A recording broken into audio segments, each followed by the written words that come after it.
The topic tonight is Theo St Francis, and I want you to think about Theo in the context of it is a proper noun, but it's also an adjective.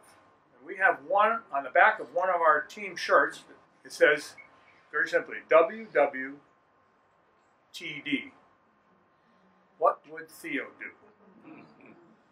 So, very inspirational. That'll be very obvious to you. And tomorrow, if you stub your toe and you think you're having a tough time, you're not. But as you go through his story, it's very compelling. I've known Theo for about 7 years, which is about 1/10 of my life, about 1/3 of his life. And whenever any swimmer wants to come to our team, Ken or I sit down with that swimmer and ask 3 questions. Theo will remember this, and so will you. There's a poolside there at MA when Theo was a freshman. Theo lives in Sonoma, goes to school in Marin, swam with the Napa swim team, and it wasn't going to work going from Sonoma to Marin to school, back to Napa to swim, so he was looking for options in Marin, and there were 2 options, and he chose our option. And when he said, I'd like to talk to you about it, I said, fine, let's actually talk. And so we had this conversation, and the conversation went like this: 3 simple questions. Theo, what are you going to bring? Theo, what do you expect to get from North Bay Aquatics? And if he said, well, we want this, and that doesn't sound like it, then we stop. The interview's over. Theo, we're not that kind of team. Keep looking. If it sounds like, I said, well, I think we can help you with that. Because Ken and I know what you're going to get. You as masters, honors masters, you know what you're going to get. You know what to expect. Then I asked the second question, more importantly, what are you, Theo, going to bring to us? Because we don't want people who just take. We want people who add. Because the team is all of us. And so we got past the second question. Then I said, so, Theo, why is it that you swim? What do you love about it? And he got a little stuck. Couldn't quite verbalize it. Tried, and I let him struggle with it for about 3 or 4 minutes. And I knew I had a winning parent because Susan didn't rush to his help. She let him just... Struggle, by the way, is a nice word. And so Theo swam on our senior team for 4 years. Typical day, get up at 4-ish, 3:50, 4:10, drive from Sonoma to the Safeway parking lot. His dad drove him for the first couple of years. I would meet him because I live in Belmarin Keys. I'd pick him up there at Safeway. Go down to Redwood or Calm, depending on where we were. He would exercise. I would then drive him to school most days until he got his license. And then most days I would drive him back to the Safeway parking lot. So most people are willing to work when it's convenient for them. Theo was willing to work whenever the work was available. There's a difference. He is famous for for several one-liners. You'll hear some tonight. But one of them was, if you're going to show up, you might as well put the effort out. So he wasn't just a guy who did that little round trip with several zigzags. He actually came and then worked. And he ended up being on our national team. And all the while somehow kept his grades up here so that MIT would want him. You're right next door. You know? I grew up in the East and went to a couple of those colleges, and but when you're out in California, they're all back east. So Theo has been accepted to MIT academically and was recruited on their swim team, and he's going to go back there, and it'll be a fabulous day for Theo and MIT when he joins their community on a regular basis. So Theo's got this great story to tell, and I'll capsulize it for you. He went to MIT and injured himself. And when you see the first couple of pictures of what he looked like and what you see here today, you can appreciate his 24/7 commitment to reattaching himself to life the way he wants to, not the way it was handed to him. And we oftentimes, at the end of practice, will have a team cheer. Oftentimes it's 1, 2, 3 North Bay. And oftentimes we say, and say it loud enough so Theo can hear you in Sonoma. And those kids roar. So, I don't know if it gets over there. You bet it does. I have one little anecdotal story, and we'll turn it over to you. So Theo is not bashful, not intimidated by obstacles, and loves a challenge. And one day, Ken and I are at the pool, and the kids are kind of getting together to get ready for practice. If you've been to Con Pool, you know they've got that old brick wall out by the parking lot, between the pool and the parking lot. It's got those rough bricks on it. Theo is free climbing, up that brick wall. It's got these little knobby outcrops on it. And then got to the top, but didn't climb up on the top, just worked his way across the top and then back down. And everybody's going, so why? And he just yells, like, because it's there. He's one of those guys.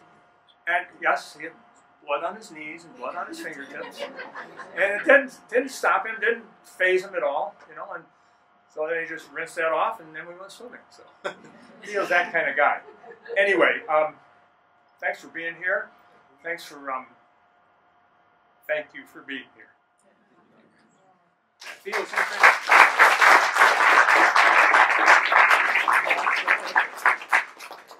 So let's see how this works. Sounds all right for everyone? Beautiful. Well, Dawn, thank you so much. And thank you all for being here. I remember that day quite well. And I know not what I said to those 3 questions Dawn asked, but I know how intimidated I was. And I also know that I spent 4 years on the team, and I made the right decision. And you'll see, hopefully in this presentation, some of the things I learned and some of the life that I'm working to get back to. So, openness always. This is something that I have adopted as a motto, and I would like to share with you why and how and what I've done in the last 2.5 or so years to get recovered and from where I started.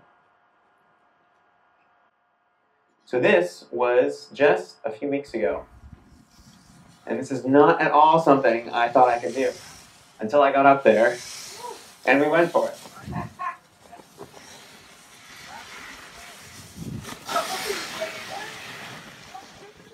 Woohoo! Good job. And notably, I said to Dave here, who's taking me out, to start off, I said, look, I haven't done this before. I don't really know what I'm doing. I just want to start slow. And he says, I won't use the word he used because it's being recorded. But he said, I'm going to go up there and I'm going to freak the crap out of you. And my mom heard that, and you know that did not go over well. But by the end of the 2 days I spent with him, I was asking to go down the steeper ones, and he said that we had pretty much reached his limit, so it was a pretty awesome day. It's Lake Tahoe in the background. Not that long ago, this was me in the ICU at Mass General Hospital, and I had just suffered a spinal cord injury to my cervical 6, and this is the lowest point in my life, and I wanted to hope to illustrate to you how I got from here to skiing. So some background, high school, you've heard where I was at North Bay, backstroker, did some IM, mostly backs. I was also the captain my senior year. Some of you have seen this cheer. The roller coaster cheer. Favorite of mine. Had a lot of fun on team. Leading them and leading cheers. Food has always been a big thing for me, as has the outdoors. My buddy Mosley and I here, with whom I left for MIT in the in the summer of 2013. I spent a lot of time surfing before we got out there because we knew that we were going to be the California guys. We should know how to surf. Vision Quest at MA, that's me on the upper left, on the far left there. 3-day, 3-night solo and fast. The idea here is that I love being outdoors, I love going on adventures, I love solving problems and taking on challenges. The coaches, you recognize those goofballs at my senior speech and MA graduation in June of 2013. Some context shots. I worked construction. I've always worked outside, worked in the yard, assembled drip systems.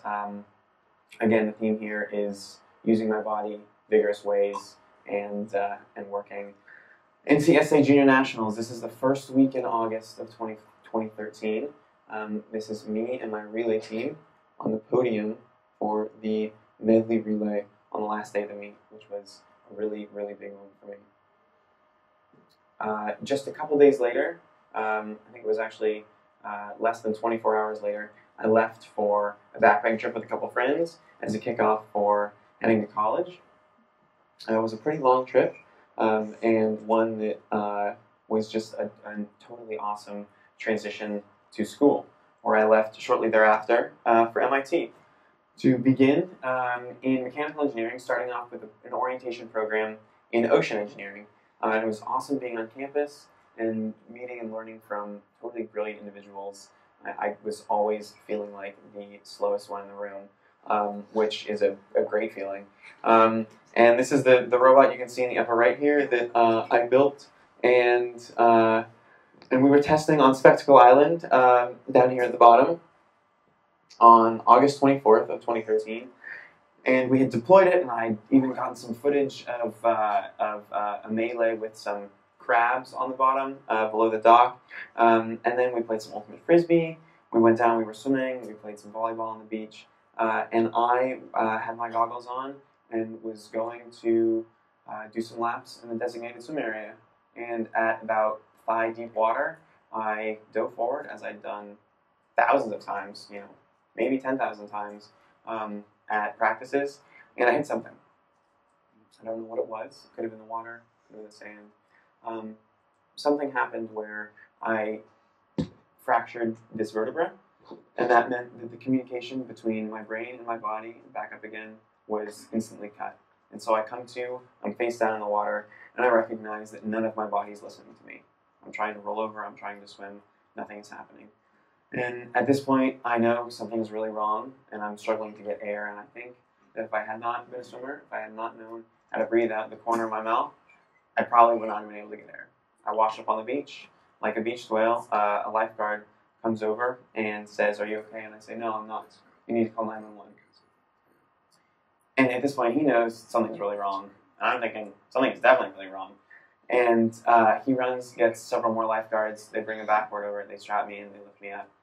And having been trained as a wilderness first responder and as a lifeguard, I knew what backboarding was. I knew what had to go into that. And I remember thinking, I didn't feel any of that. And I said, "Did you just move my legs?" And he said, "Yeah, you're on the backboard. We're bringing you to the hospital. You're going to be in good hands." And that was one of those moments you see in the movies where the whole world goes silent. And I just remember looking up, which is probably not great for my neck. But I remember thinking, this is not good. This is not good. And I don't typically share the story of the injury. I don't really talk about it. I don't ask people how they're injured because to me it's not really useful. I don't like to dwell on the past. I like to recognize where I am. I like to look forward. But I also recognize it's not good to run away from the experience either. So I share this because it provides context, and it's a part of my life that should be shared. And so this concept of recognizing that this thing happened to me, and I don't quite understand it, I don't quite understand where I am, but I recognize that that's okay, is kind of the beginning of a process for me, which is coming to understand what's going on in my head and recognizing that from a distance. And so in this case, it's being cognizant of how I think of things. Not giving the injury energy and recognizing the trauma is a really important thing. And later on, I remember a few months later, I'm working on at SciFit over in Pleasanton. You'll see some photos and videos later. a rehab gym, awesome rehab gym, and I referenced in passing that I had a flashback to the injury, and some other guy says to me, who was a few years out from the injury, said, yeah, and you'll probably have that every day for the rest of your life. And I thought, yeah, seems normal. Big thing just happened to me. Traumatic experience. Makes sense. Not at all the case. I go months without thinking about the injury. I go months without thinking about what could life be like. And I'm pretty proud of that. I think that's a really important part of the healing, of recognizing what this trauma, the ways in which it has affected me, and psychologically is almost not there. And you'll see later on what I'm doing to figure out how to include that in the continuum of my life. It's not a crux like it is often made out to be. ICU shots day and night. And this is Massachusetts General Hospital. I received emergency spinal fusion. This is vertebrae 5, 6, and 7 were fused. And thank heavens my family was in town just for the weekend to help me move into school, because I can imagine what the plane ride would have been like if they hadn't been. My mom is sleeping and with me in the ICU right by my bedside, and my family is there pretty much every day. And it's a dark time, living from one doctor's visit to the next, sleeping all the time. I don't really have much energy to be awake, and I don't really want to be present in the body I find myself. And this guy, Chris Easy, is my main ICU nurse. And he is an absolute baller. And he takes me aside one day. He sees that I'm awake, and he comes in and he says, Theo, you're going to hear a lot of things. And I just want to say, I see it in your eyes. You have the power to do this. And that, for me, is a really big moment, because there's so much uncertainty. Everything is chaos. But I recognize that there's this bright light. And this guy who is so cool, and I have a lot of admiration for, and is keeping me alive for a week, is saying that I can do it, and that's the beginning of something that I can understand. This is maybe something that I can get through. Just a quick little background on the medical part, because spinal cord injury was not in my vocabulary, and essentially what it is a disconnect between the brain and the rest of the body. So motor signals going down, trying to move my body, that's disrupted, and all of these different sensation tracks on the left there are disrupted, so I don't get the same feedback of where my body is and the feelings. So it's just this colossal difference in the internal and external. My brain's fine, I can still send those signals, they're not being received. Most of my body's fine, but the signals that it's sending to my brain are not getting there. I transferred from the ICU at Mass General to Spaulding Rehab, where I had excellent care. Here you can see me being lifted into bed. I did not have the strength to do hardly anything on my own. Pretty much everything from muscles in my arms, forearms, hands, front, back, hips, legs, all of that's affected. I have some muscles in my shoulders, my neck, and my head. And that's pretty much what I have access to at this time. And so I am going through therapies, and as I said, I'm receiving great care. I'm being told that I should get used to living in a wheelchair. The images I'm getting are that I'm not going to walk again. And that's what my neurologist actually said. But I'm doing my best to kind of keep this idea alive in my mind that I can do this, that I can come through. I don't really know what that means, but it's kind of this struggle to keep that idea alive that is fueling me. And my brother, who was living in Boston at the time, which is how we planned it, so he'd be across the river from me at MIT, made this poster for me. It's a quote by Muhammad Ali. Impossible is just a big word thrown around by small men who find it easier to live in the world they're given than explore the power they have to change it. Impossible is not a fact, it's an opinion. Impossible is not a declaration, it's a dare. Impossible is potential, impossible is temporary, impossible is nothing. And we saw this together in an Adidas ad, like 10 years earlier. And he pulled it out, and I immediately recognized it. And it kind of served as this theme of the fact that everything I'm being told, everything I feel, all of my experiences at this point are pointing to the fact that this isn't really going to be possible. This isn't something that I can come through. This was the quote that that stuck with us. What do you do in a rehab hospital? How do you recover function? I have just a couple of videos here that illustrate kind of where my body was, and even looking back at these, I was shocked by how fragile and weak and feeble I was. And so they're kind of vulnerable videos. But you can see that at this point, I'm basically just trying to sit up, struggling with all my might, and I'm pretty much a head, neck, and a couple muscles in the shoulders on an otherwise completely wobbly body.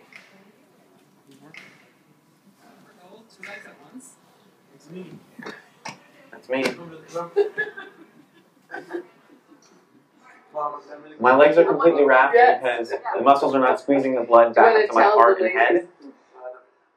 And so I need to wear compressive stockings for that. Here I am just working on sitting up from a low seated position. Ooh. Woo! Ah, it feels good. Oh, man. And then, done, you'd be proud, right back to the next rep. And that's absolutely something, recognizing those little victories, that's absolutely something that the swimming training really allowed me to do. That I was there to do work, and I had no concept of how I was going to be able to get recovered, but I knew that I'm here and I need to do something. I was told I'd leave the hospital in a power chair instead of a manual. And I didn't quite know why at the time, but I knew that if I could be in a manual, I wanted to be. And so I did what I could and convinced them to allow me to leave, and that would have impacted my mobility quite a bit if I had left in a power chair. I also begged them to allow me to get in the pool. Here I am, you can see I'm still on cervical precaution with the brace on my neck, and you can see how kind of limp and completely unresponsive my body is. I need 3 people to help me quite gingerly into the water, which again, just having competed at a national meet and finals, is a pretty big shock. Here you can see the North Bay Aquatics team captain just begging his therapist to not touch him as he rolls over to put his face in the water.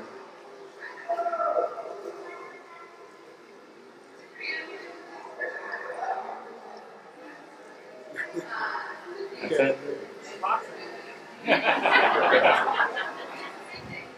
My favorite part?